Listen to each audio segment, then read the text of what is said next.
Magandang araw po sa inyo, Papa Berto Isa. Po ako sa mga naluloko na nakikinig sa inyong mga kwento madalas pa na nga. Po ay ito talaga ang pampalipas ng oras ko?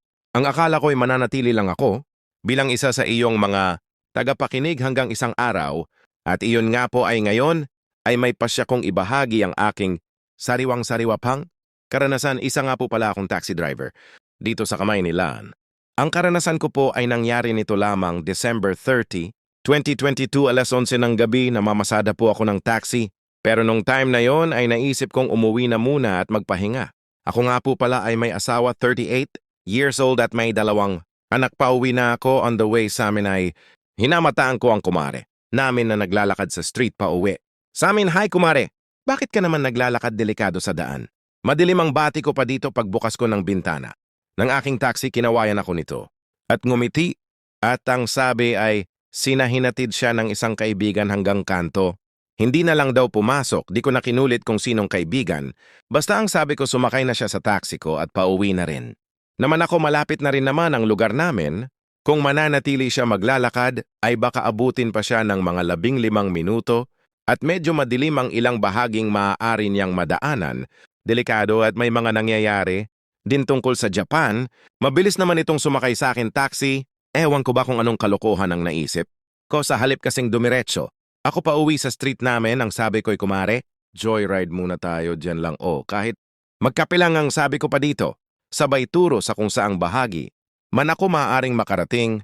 Hindi naman ito tumutol pa. Si kumare nga pala ay umupo sa unahan, kaya kitang-kita ko naman ito sa liwanag na nagmumula sa mga poste sa kalye.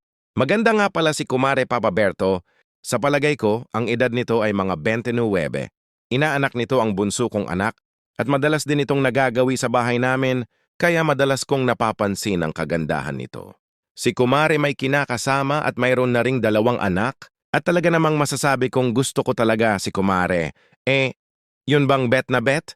Pero hindi naman mahal, ha? Gusto ko lang ang tingin ko kasi kay kumare ay palaban, lalo na pagdating sa kama. Ang misis ko kasi walang kabuhay-buhay habang iginjojurate ko si kumare. Nagkwekwentuhan kami ng mga bagay-bagay. Nagkukumustahan sa pinagdadaanan sa araw-araw at sa relasyon namin sa aming mga asawa hanggang sa nauwi kami sa kung gaano kahihilig ang asawa namin sa kama. Nabanggit ni kumare na ang asawa daw niya ay parang lantang gulay, walang kahilig-hilig manabong. Siyempre, sinabi ko namang ganon.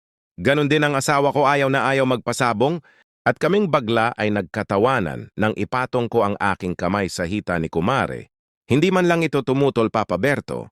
Ngayon nay alam ko na isa lang ang ibig sabihin. Noon pahiwatig lang yon na gusto niya ang ginawa ko nung time na yon. Nga pala, nakasuot lang si kumare ng mahabang bestida dahil doon lalong lumakas ang loob ko. Pagkakataon ko na to para makascore kay kumare. Pinagpatuloy ko lang ang pagdadrive ng taxi at syempre, habang daan nagdadrive din ang mga palad ko sa masaselang bahagi ng kanyang katawan, ang lambot ng balat ni kumare. Isabay pa na may pagkabalbon nito nakakapanindig, balahibo at lalo nang nakakapag-init. Hanggang sa makarating kami sa isang madilim at hindi daan ng lugar, bahagya kong ipinasok ang aking taxi sa isang kalsadang hindi naman daanan. Ano pa ba ang inaasahan niyong gagawin ko doon? Inaya ko syempre si kumare na pumwesto sa likod. Kami naman wala nang marami pang usapan.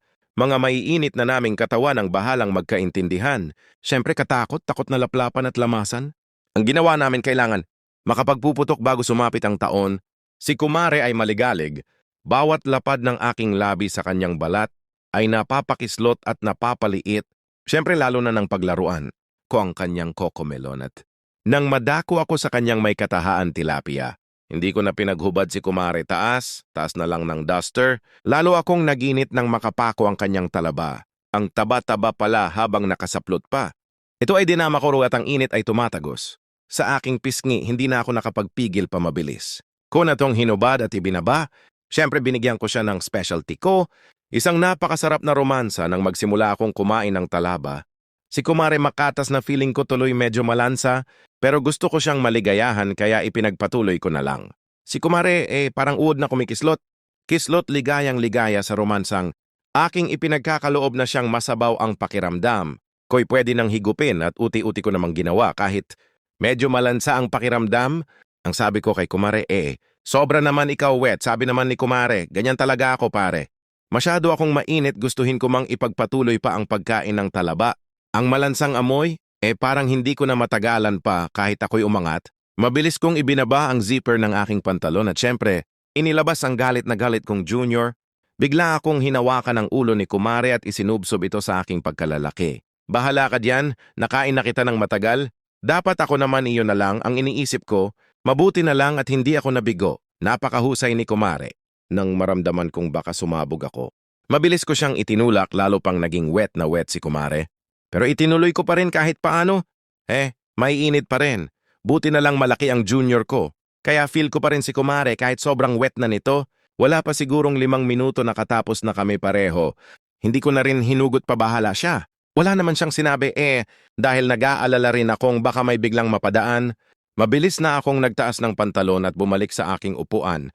Bahagya ko pang ipinunas ang aking nguso sa cover ng upuan ng taxi. Wala kasing ready na tissue na ubusan ako pagkabalik ko sa aking upuan. Siyempre, inayos ko na ang aking kasuotan. Binuksan ko ang ilaw ng bahagya na kaming nakaalis sa aming pinanggalingan. Baka kasi ang kasuotan ni Kumare ay hindi maayos pagtingin ko sa salamin. Ako'y biglang nagulat, pulang-pula ang aking uso, pati ang aking pisngi na patingin ako suot kong sedang pantalon. Dirty white pa naman ang kulay niyo ng dami ding dugo. Ano to na patingin? Din ako kay Kumare? May mga bahay din ng dugo, ang suot na duster nito. Marahil yun ang ginawa niyang pamunas. Pasensya ka na pare, ha? Hindi ko kasi alam, pero kanina naman, wala naman ako baka sa sobrang excited ay napagang administration ko. Ibig bang sabihin nun kaya malansa, kaya masyadong masabaw? Napapahiling na lang ako kasi hindi ko alam ang gagawin ko, Papa Berto. Wala akong dalang ekstrang damit, wala akong tissue, wala akong tubig. Paano ko lilinisan ang mukha ko, pati ang yung cover ng taxi na pinagpunasan ko ng uso ko puro dugo. Si Kumare wala rin kahit na anong dala kasabay pa. Yung iniisip ko na ang dami kong marahil. Nalunok na dugo ni Kumare nung mga oras na yon. Ang pakiramdam ko ako'y masusuka kaya naman pala ang lansa. Lansa at sobra ang pagkawit naglakas loob. Akong umuwi na lang sa bahay. Namin matapos kong ibalik si Kumare sa kanto. Hinayaan ko na lang tong maglakad. Bahala siya sa buhay niya, mabuti na lang. At tulog na pala ang mag-iina ko, mabilis ako na nagpunta sa banyo. Sinabayan ko na rin ang paliligo at paglilinis ng katawan. Kaya pasok ko sa kwarto, nagtaka pa ang asawa ko kung bakit pagod na pagod daw ako ay naligo agad ako. Ang sabi ko na lang ay may nadaanan kasi akong aksidente at nakitulong na ako. Baka kasi mapansin nito ang mga dugo sa damit at pantalon ko, mabuti na lang. At ang sabi ni Mrs., mabuti naman at umuwi ka ngayon, magpahinga ka muna bago ka bumiyahe uli. Natutulog na ako sa tabi ni Mrs. ay ang pakiramdam ko'y. Mapapanaginipan ko pa si Kumare. At ang duguan nitong pagkababae, ewan ko na kung ano na ang nangyari kay Kumare. Hindi pa kami muling nakakapag-usap. Mula nun hindi ko pa rin siya nakikita kung paano siya nakauwi sa kanila. Hindi ko rin alam kasi sa totoo lang. Ang suot niyang duster madaming dugo dahil marahil nga yun ang ginamit niyang pamunas. Kaya hindi ko talaga alam kung papaano siyang nakauwi. Madilim naman na sa street namin, kaya kahit maglakad siya ng gabi, hindi na rin mapupuna magpahanggang ngayon, Papa Berto. Hindi ko makalimutan ang pangyayaring yon, sa bagay ay ilang araw pa lang naman. Hanggang dito na lang, Papa Berto.